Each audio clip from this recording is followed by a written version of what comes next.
Today, I'm talking about the top 10 kokanee fishing mistakes that you need to avoid. What is up, Outdoor Mavericks, and welcome back to the channel. Today's video is dedicated to kokanee fishing and those little landlocked sockeye salmon that are absolutely delicious. Now, to have success kokanee fishing, there are certain things that you need to do, but there's also certain things that you need to avoid. And in today's video, all we're going to be talking about is kokanee fishing mistakes. And we're starting out the list at number 10. So kicking off the list at number 10 is not trying different dodgers. Now in the marketplace, you have all kinds of different styles and sizes and colors, chrome, UV, of every kinds of different dodger size and shape imaginable. Now, kokanee are very finicky. There are certain things that they may like or may not like. And if you're just fishing with the same dodger over and over again, you're probably going to end up with the same results, which are not good. One of the biggest things when it comes to kokanee fishing is you need to change up your different dodgers because each one of them imparts a different action, a different color, a different style, different motion and action in the water, but also that action that imparts on the bait behind it. So if you're just using the same old dodger over and over again, you're probably not maximizing your fishing potential when it comes to chasing kokanee. Now, starting out kokanee fishing or starting out for the day, obviously stick with one dodger or something that maybe has been working in the past. If you're starting from scratch, just try something. And the kokanee will indicate whether they really like the dodger and the lure or they just don't like it at all. And that'll be pretty evident by the fact that you're not catching anything. The biggest thing with dodgers is to change it up and try different colors, sizes, shapes of everything. Some days I feel like the dodger dealer out there. I'm wheeling and dealing, throwing every single dodger out there, but the kokanee just ain't buying what I'm trying to sell.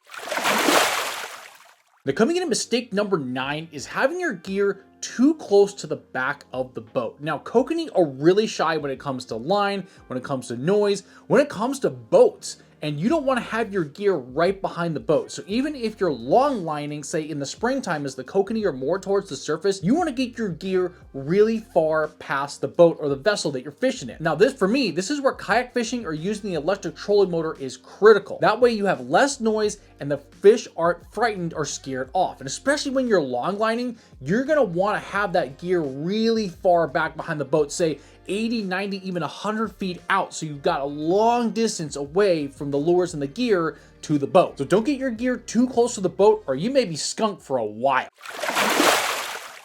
The coming in at mistake number 8 is to only stick with one technique. Now, when it comes to kokanee fishing, there are a couple different techniques that you can use. The main one is obviously trolling.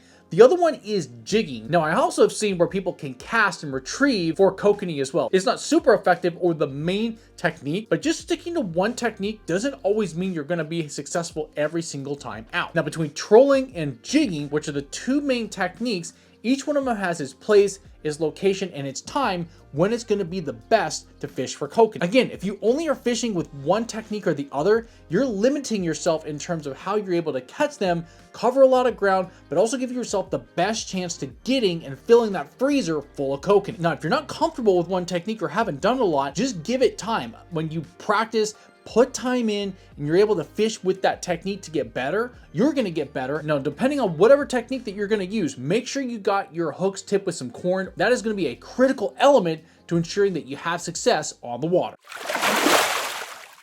Coming in at mistake number 7 is only using one type of corn or bait when it comes to tipping your hooks for kokanee fishing. Now out there are so many different types of corn, especially kokanee specific corn. Now you can also zhuzh and make up your own style of kokanee bait as well by putting corn out of the can into a container, putting some extra scents and liquids in there. You could make something like called ocean mesh or lazy lake. Things that are like foolproof when it comes to kokanee fishing and creating the ultimate corn that you're gonna attach to the hooks. Now, some of the biggest mistakes I've seen and that I've also done myself is to stick to that one corn or one color of corn that you think is gonna just work all the time. And trust me, it doesn't always work all the time. There is white corn out there, there's pink corn, there's yellow corn. I've even seen blue UV corn. There are different styles out there, but you can also scent them up differently and by adding different scents and gels and liquids to them. This is where the kid scientist in me loves this because you can experiment, you can try different scent combinations, and you might find the hot ticket that's gonna be absolutely perfect.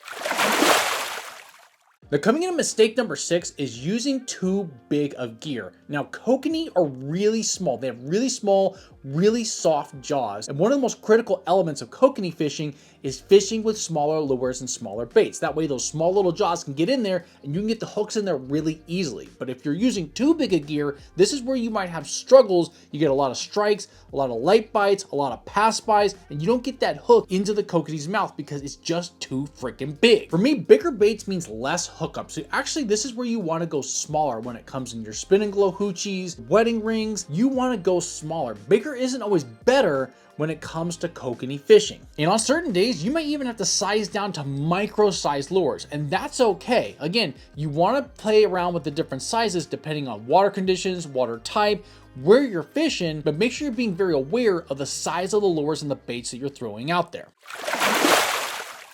Now, coming into mistake number 5 is not using scent with kokanee fishing. Now again, kokanee are landlocked sockeye salmon, which means they can smell really, really well, and scent is going to be a huge proponent of how you're going to be successful when it comes to kokanee fishing. Now, I will admit, when I first started out kokanee fishing, I was just throwing corn on the lures, just regular old corn, some shoe peg corn, and it worked. But what I've learned over the years is by adding scent to your corn or making and zhuzhing up different combinations, that is where you take and get to the next level when it comes to kokanee fishing and catching more fish and more fish faster. And when it comes to adding scent to your corns, you can add stuff like anise, garlic, procure bloody tuna, you can add shrimp, you can have krill. I mean, pretty much anything adding scent wise, something a little bit more saltier, sometimes a little bit sweeter. You want to make sure you add scent because again, kokanee can smell in parts per millions and billions. And because of that, especially when you get down to the deeper depths of trolling, that's where scent plays a critical role and get those kokanee really fired up. What I tell my friends is fishing without scent for kokanee is like trolling for disappointment.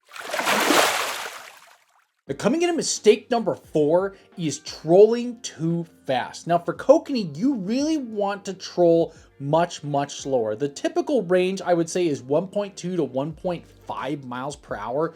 So if you're bombing around at like 1.7 or faster, that's going to be really hard for the kokanee to want to go after those baits. You may be working the gear a little bit too fast and it's not working and getting the right action that you're looking for. So there is such thing in kokanee fishing as trolling too fast. This is where you want to dial it down and just troll a little bit slower. When those kokanee are in big schools, you want to be going slow so they can catch up and really go after those baits. And that's when you get those doubles, triples, and quads when you're going the right speed. But if you're trolling way too fast and that gear is just blowing right by the kokanee, you're not helping yourself at all. And in fact, you're probably blowing the cord off the hook, the dodger's going a different action than it needs to be, and the lures are just not imparting the action that they're meant to at those lower speeds. So when it comes to trolling, be very aware of how fast you're going, slow it down.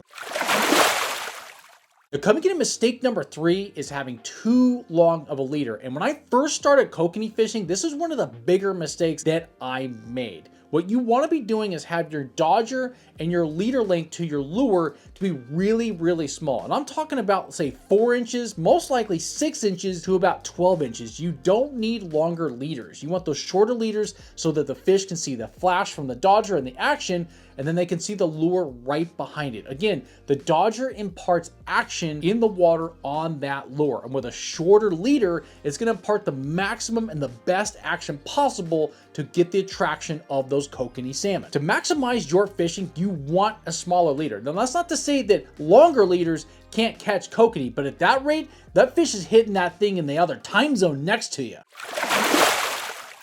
Now, coming into mistake number 2, this is another mistake that I did early on with kokanee fishing in my career, which was not turning enough in the boat when trolling for kokanee. Now, here's what I mean by that. When you're trolling for kokanee and you start to make that turn, some of the rods and the gear on the outside in particular start to speed up, and there's different angles, the way the sunlight hits that chrome or the UV. That just might be what gets the kokanee fired up. And a lot of times you'll see that you get those bites on the turn as you're kind of making a circle or a figure 8. This is where a lot of anglers make the mistake where they maybe pick up their gear as they're going to turn and then get back in a straight line. You don't want to do that. Actually, make a big wide turn, because a lot of times you're going to get that bite and strike on the turn. And on that turn, you're speeding up. Sometimes your lures are going to dip up, sometimes they're going to dip down in the water, and that's perfect. You start to get patterns, and a lot of times, again, on the turn, the way the sunlight is hitting your gear might just be perfect for what gets the kokanee fired up. For me, no turns means no kokanee, and that is just a masterclass of disappointment. So now that we've gone through mistakes 10 through 2, well, what is mistake number 1? Well, that is leaving fish to find fish. This is a big thing when it comes to kokanee fishing, because if you land on fish and you're in an area that's being fishy and you're catching fish and you're seeing other people catch kokanee around you, you don't need to leave that area. Stay there. If there's fish, stay there. If you think there's going to be better fishing in somewhere else, you're making a big mistake, because one of the biggest things in fishing is when you're on fish and you know that they're there, stay there. You just need to figure out how to catch them, because if you leave them, then what you're doing is moving to a whole different spot. You're having to start over and you don't even know if there's fish or kokanee in that area. You know there's fish there, get on them, figure out the right pattern, and you will have the ultimate success. And there you guys have it, the top 10 kokanee salmon fishing mistakes. Hope you guys learned some great information from today's video. Hope you guys got some tips and info that you're gonna use the next time you hit the water. And if you're looking for more kokanee salmon fishing tips and tricks, I got a couple videos right here that are absolutely perfect to make you an ultimate kokanee salmon fishing angler. I hope you guys enjoyed today's tips video, and until next time, if you ain't losing gear, you ain't fishing.